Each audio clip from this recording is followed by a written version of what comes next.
আপনি দেখে রাখুন বাংলাদেশে যা হচ্ছে।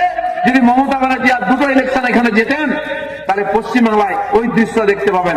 বাড়িতে বসে ঠক ঠক করে কাঁপবেন, বাড়ির সামনে এরকম ঘটনা ঘটবে। আমি যেতে হলে কাজ করতেন, বোমায় বিস্ফোরণে 8-10 জন মারা গেল।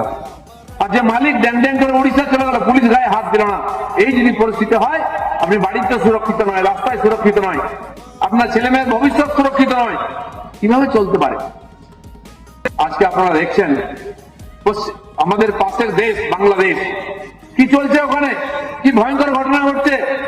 নিজেরা মারামারি করে মরছে, এবং যে কিছু হিন্দু ওখানে আছেন, যারা পূর্বপুরুষ থেকে ওই দেশে আছেন, ওই দেশের স্বাধীনতার জন্য লড়াই করেছেন, যোগদান দিয়েছেন, তাদের সঙ্গে পশুর মতো ব্যবহার করা হচ্ছে, জ্যান্ত পুড়িয়ে মারা হচ্ছে। ভারত বিরোধিতা চূড়ান্ত হচ্ছে। নিজেদের পার্লামেন্টকে ধ্বংস করে দিচ্ছে, মুজিবুর রহমানের বাড়ি ধ্বংস করে দিচ্ছে, লাইব্রেরি পুড়িয়ে দিচ্ছে।